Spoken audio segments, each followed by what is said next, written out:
Brave CF flyweight contender Jose Shorty Torres. It's good to get you back on the show, man. How's life right now for you?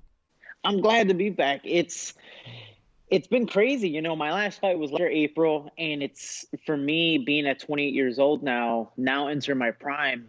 I just been ready to get back in there, and sadly, it hasn't even been injury based. It's just mental stuff, or sadly, just fights being postponed for whatever the case may be. But I was getting ready to fight in March, and then literally, I think 8 days before my fight, COVID hits, and it's like, oh, okay, cool, maybe April. And then the months just kept on going and going and going. And even though I was training, I was helping UFC fighters, I was helping people getting ready for camp. Um, just nothing was happening overseas, and especially over in Europe, where we're talking off air of I'm an American, so being an American, having the American passport and try to travel to Europe, there's a American travel ban. So even though Brave was running events in everywhere in Europe, in Poland and Sweden and Romania, it's like that's awesome, but I can't go. So it's one of those things where it's like it had to be somewhere in the Middle East or Asia, and even over there was still some countries saying like, hey, we're just not comfortable with having everyone from around the world in there right now. So it's been a crazy time, but I've been practicing and training, and honestly, man, I'm itching to get back in there. Where are you? Look, I'm looking at the background. It seems like you're in a secret location or something. Yeah, I'm actually at ATT Evolution with Dean Thomas and Jillian Robertson at Tyron Woodley's gym. So because I work with Dean Thomas and MMA Manifestos and the firm and all that stuff, Tyron works with Dean, and Dean works with Jillian and I, and we both have fights coming up. So it's like, hey, how about you guys just fly to St. Louis and stay here? Well, I'm from Chicago. It's about a 5-hour drive. So for me, I get to multitask, see my family on the weekends, be able to down here and just have a good time. So I actually just got here today, and we're doing 1 week of solid training before Tyron's fight. And you were in Florida before that, right? Yeah, yeah. So now I used to be with American Top Team. Now it's pretty much the firm with Dean Thomas, Jillian, and then a handful of other people. But it's pretty much us three traveling all across the country. Training with people, beating up people, having a good time, and it's a crazy adventure. But we're just kind of winging it, improv, and seeing where it goes from there. I spoke with Jillian maybe 2 months ago or so before her last fight, and she was saying the exact same thing, that she kind of separated from American Top Team and just went with Dean.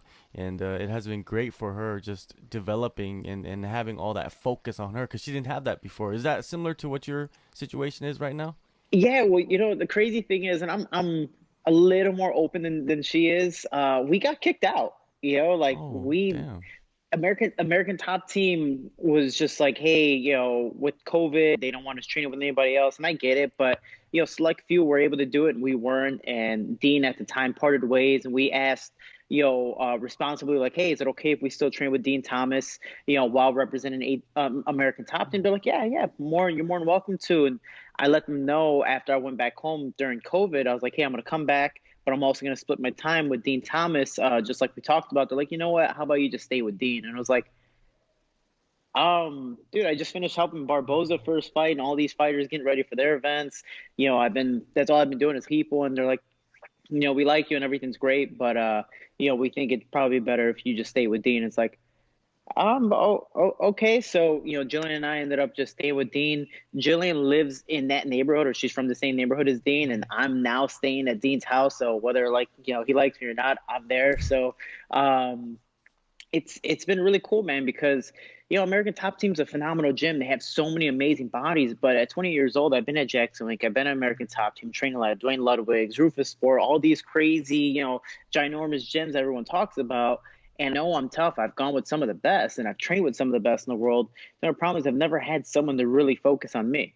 I've never had someone to tell me, hey, this is maybe these little things you should do so it doesn't happen again in practice. And finally, I have a coach that actually committed to working one-on-one with me. And for me, honestly, during this quarantine, I've had nothing but one-on-one time, and I feel that much more prepared for pretty much anything. Yeah, yeah, I feel it, man. Like you just said, that you've been through every gym and you know what's out there. Now you just gotta focus on yourself. But what about the training partners? Do you have them coming in, or are you gonna go to a certain gym to get your sparring, or what's the situation around that? Yeah, that's a crazy thing. So like Dean and myself, I guess all three of us, we're very Hmm. random, spontaneous people. So now being in St. Louis, I used to live here and I used to go to school here. So I have a handful of people that I used to train with, former UFC fighters and current UFC fighters and whatever the case may be. So if I need training partners, I'm like, hey, do you mind coming in or can I go to your gym? And Dean is not one of those people that are like, oh, you can't go to this gym, you can't work with this coach. He's like, yeah, man, go ahead. You need the body, either bring them in or go over there and do what you need to do. And it's been a really fun time. It is a little difficult at times trying to find bodies just because sometimes it might be last minute. But overall, it's really a fun time, and the environment is way more positive. It's again, it's that one-on-one time, a father figure, a mentor, somebody really helping you and really trying to focus in on you. Again, I've been training with some of the best in the world, but now somebody really focusing on me at 20 years old. Now again, I know what I need to do, but I need sometimes somebody to hold my hand and go, maybe you should go this way, maybe you should do that, maybe you should go that way. And it's one hell of an experience, but I really do enjoy it.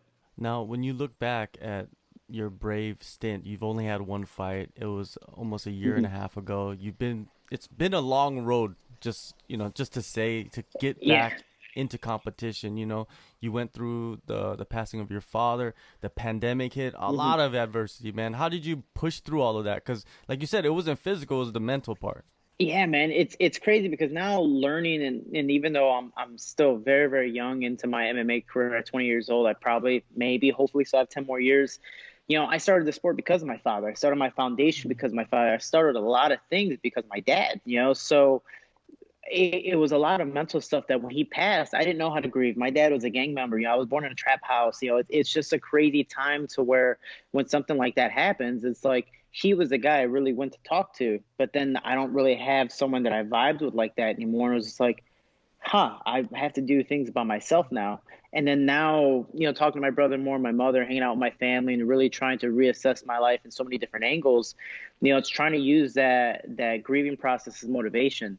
And my circle has become a lot smaller, but in a more positive way.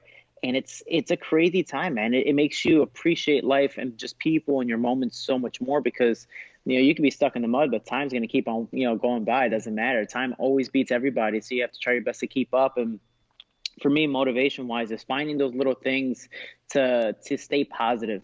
Honestly, during COVID, obviously, we're losing their jobs. People are, getting sick. People are dying. All these different crazy things are happening. Fights are being postponed, which is easily the littlest thing compared to everyone else and their problems. It's trying to appreciate what I have, and it's sometimes extremely hard to do.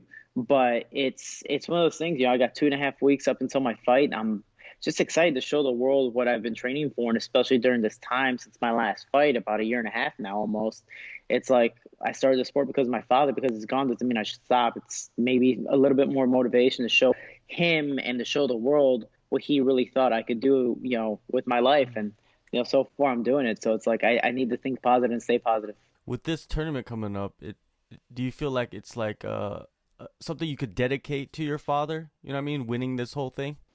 I could. There's so much pressure on that, but it's funny Mm-hmm. because I said the same thing in last November, a month after he passed. I'm like, I fight for my father every fight, so it's never really dedicated to him. But then leading up to this one, it's like, nah, man, I got to use that as motivation. Whether I win, lose, draw, whatever the case may be, I shouldn't put that pressure on myself. They're like, I need to win this fight. If I lose, it's all over. I need to enjoy the process and really show people that, I did this sport because of my father. My father was a goon in the gang. So for me being like the mini goon, the little Shorty G, my father's nickname was Shorty G, it's just pushing forward and kind of pursuing and continuing that legacy. Um, for me, is it a big moment? Is it a huge thing? Is there a lot of pressure? I feel like, nevertheless, being gone a year and a half and finally coming back with all the accolades I've been able to achieve and what people and Brave themselves really think I'm going to try to continue doing. There's always a lot of pressure, no matter if my father's alive or not. So it's kind of utilizing that in some type of motivating factor and pushing forward. But man, there's so many phenomenal people. You have Mm-hmm. Dustin Ortiz, you have Zach Mikowski, which are probably the two highlight names in from the UFC now to Brave. Especially with Dustin Ortiz being on my side of the bracket. If I win this fight, which fingers crossed, everything goes well, more than likely I'm facing him. When he got released, he was number 3 in the world against Benavidez. So it's like these are the battles I've been really craving when I was in the UFC, even with all the ultimatums, the last minute fights. These were the fights I was super excited for because now I'm fighting people with pedigrees that are bigger than mine. The experience is just way up there. So I'm really, it's more of people watch Dragon Ball Z. I'm a Goku style fighter. I enjoy the challenge. You know, like I start to shiver and start to get scared of what might happen, and that honestly excites the hell out of me. So I'm really excited for it, man. Sean Santella's a tough veteran, but you know I can't look past him. Yeah, when you look at it, when fighters leave the UFC, they kind of go to promotions, and the competition is not there. You know what I mean? It's almost Hmm. like they're dropping down levels. But with you, you guys are facing each other at the highest level outside the UFC, and it must feel good for you that you get to prove yourself. You know what I mean, on the stage like that you're able to with Brave. What's a crazy thing because UFC, you know, I was literally the first person to be cut in this like UFC flyweight Hmm. pandemic, if you want to call it, or demise, or whatever the case may be. And then they started releasing people, and when they released Dustin Ortiz, it was like, dude, he was facing the number one competitor, Joseph Benavidez, and lost a unanimous decision, but it was a really highly contested battle. It wasn't like, you know, he got dominated or whatever the case may be, and he was on a three-fight winning streak. So when they cut him, it's like, oh man, I guess the UFC is really gonna cut all these flyweights, and then now they're slowly bringing people back in, whether it was a marketing tactic or whatever the case may be. There was a little bit more of a highlight for the flyweights. Um, you know, Figueiredo being a phenomenal fighter, and I think he's going to be a champion for a long time. It's a crazy thing, but Brave really, and other promotions too, but Brave really took advantage of it. It's like, dude, you're going to let go of a lot of good fighters? Yeah, no, we'll take them. Yeah, dibs, dibs, dibs, and they just start grabbing people and are like, you know, we're going to use this as our marketing employee too. We're going to make this Brave flyweight tournament and see who is the best flyweight in the world. And you know, you got some high level guys. For me, again, it's you like you were saying, it's like the biggest competition usually is in the UFC. But I always tell people, and I think we talked about it last time, there's so many fighters from Asia, from Europe, from different countries all around the world that you just don't know, and they're trying to build off of you. You know, for me, my last fight was against Amir Abazi, 11-0. No one really knew who he was. And so I fought him, and great, yeah, I beat him. But now he's in the UFC, and it's like, oh my God, look at him. And he performed really, really well. And I'm happy for him. But it's like now they know him because he's in the UFC. He fought technically in Abu Dhabi, but in the States, you know, overseas when it comes to marketing wise. So it's a crazy thing for being the American, and now other UFC fighters or former UFC fighters in Brave. All these competitors are trying to take us out to build their name and build a brand. Look at Lomachenko. People in the States didn't know who he was.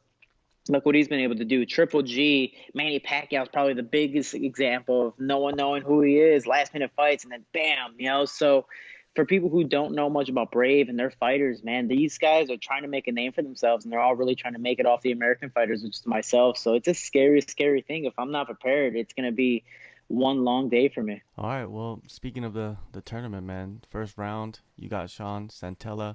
He is Hmm. a veteran, lots of fights, titles, you name it, man. And you're matched up with him. Well, you know, when you sit down with Dean and break it down, what do you see? Yeah, man, it's crazy because him and I trained together. We trained a couple times in Jersey. My nutritionist or my weight management specialist, nutrition, used to work with Sean Santella too. So it's literally a small world. Coincidentally, both our names are nicknamed Shorty. Him being the '80s baby Shorty Rock, it's like Beat Rock from Ninja Turtles, and me being Shorty from the '90s. You know, it's a crazy thing. He's a phenomenal jiu-jitsu practitioner. You know, he's like, you know, the Damian Maya for the small guys. Like, he's not afraid to get dropped. He's not afraid to be like, you know what, I can't take you down. I'm just going to pull guard. You know, he doesn't mind being on his back. And the things he does, like, he's, it's crazy because watch some of his fights or even training with him, you're like, ah, oh, he's not that great or whatever the case may be. But then when he goes into the cage, into the actual moment, it's a whole different person. You know, I always tell people, it's like you can get beat up in training every single day, but then fight them in the cage, that's a whole different person. You know, the lights are on, the people are there, there's a sense of panic, you know, whatever the case may be. He shines under pressure, and that's a phenomenal thing. He actually was supposed to lose so many fights against, you know, guys trying to get back into UFC or use his name to get into the UFC because of his resume, and then he ends up beating them. The reason, you know, he was never signed is just honestly because of his age. UFC doesn't want to invest in an older gentleman. So it's a sad thing to hear and say, but he's a phenomenal fighter. So again, it's one of those things that, is he going to drop me? Is he going to do these things? I don't believe so. You never know. But he's so tricky in the ground that if I'm not 100% there, he might slide up an armbar, he might slide up an angle, he might slide up something to where it's going to put me in danger, might even tap me out. So it's a dangerous thing, and I can't look past him. What is the mentality for yourself heading into this tournament? Do you feel like you're the favorite, or do you want to go in with the underdog mentality? Man, I love being the underdog. I honestly do believe I am a favorite just because I'm in my prime. I'm 28 years old, or I'm entering my prime. A year and a half of literally just training for whoever could have been. My last fight in March was supposed to be against Mateus Nicolau, another UFC vet. The one before that was Marcelo Dur, who's fighting Dustin Ortiz in this tournament. So I've been training for a lot of people. It's a crazy thing. I do believe I'm the favorite. Brave definitely is investing a lot into me, which is awesome, and I appreciate it. So it adds a lot of pressure. I prefer to be the underdog. I know it sounds weird, but like even being at American Top Team at a 40,000 square foot gym, completely everything brand new, being in these dorms that are like university level and all these crazy things, I didn't like it. I was just like, even though it's amazing, I love all the new stuff. I don't like. I grew up in the slums, and I grew up in the hood, so I literally like coming from nothing. So even living with Dean, traveling, training out of his garage, using literally the bare minimum, it kind of makes me feel like I'm at home again. So it's revitalizing how I am and just how I think as a person, and it's exciting. There's a lot of pressure, but it's a scary thing. I think the mindset for me is just have fun. I've noticed with so pressure, especially COVID and being by myself so many times, you start to get anxiety and think so much. It's why did I enjoy this sport, before I entered the UFC? I had, I've been suffering from anxiety and, minor depression, or depending on who really wants to diagnose it, depression for years. It's primarily because of the UFC. I wanted to get in, to the UFC so bad. You work your whole career, and then by the time they tell you no, no, no, no, no, and then they're like, yeah, you come on in, then they kick you out faster than they even let you in. So I think my UFC stint was about 6 months. So even before that, it's like, why did I fight? Oh, it was besides my father and stuff and helping people. It was fun. I enjoyed the challenge. I enjoyed being the underdog, not really thinking that I was gonna achieve all these goals. I was just like, I'm just going to keep on going. Little I know, by the time I ended my amateur career, I was like, oh, I guess I'm actually not that bad. And then same thing with Titan. It's like, I guess I can do big things. So it's even though I didn't get what I wanted in the UFC, now I have a second chance at Brave and against high level guys. So it's I don't want people to be a little company that's still very brand new into the game. So it's a good thing. So for me, it's more of bring fun back to my life. Enjoy that challenge, that whole Goku self, enjoying a great battle ahead of me. How do you see yourself defeating Santella and moving on to the next round? I would love to say like a John Jones type of style fight where he's like, "Oh, you're a jiu-jitsu guy? Yeah, I'll tap you out." But for me, I'm definitely not that arrogant. And I'm not that skilled. John Jones is phenomenal. The only time I beat John Jones in a fight is during Mortal Kombat, and you can actually ask him. But man, for me, my style of fighting is preferably stand-up, but I've been working so much ground and pound with Dean. Like I do feel, and I have been, especially my amateur days, my early MMA career as a professional, I have been Khabib or Khabib, however you want to pronounce it, style fighter. I just never really, I got too comfortable with my stand-up, and I wanted to knock people out and do this and do that. So for me, it's revitalizing my jiu-jitsu and wrestling game and just having some fun with it. I do this fight. I do see this fight going down to the ground just because he is a ground style fighter. Whether I drop him, whether he pulls guard, whatever the case may be, I see this fight going down to the ground. But I don't see it lasting long. I do not see it going the distance. And for me, I need a finish, and it's not because like I want to make a statement in Brave or whatever the case. I want to make it for myself. I want to know that I still can do this a year and a half in, and with all the thoughts I've been thinking during COVID and the pandemic and whatever the case may be, my anxiety is high for this fight, but I'm using it as motivation to push forward. So for me, I'm trying to make a statement for myself. All right, September 24th, Brave 42 main event, Bahrain. Shorty, appreciate the time. Good luck to you and all the best, man. Dude, and main event, it's awesome. I appreciate it. Thank you.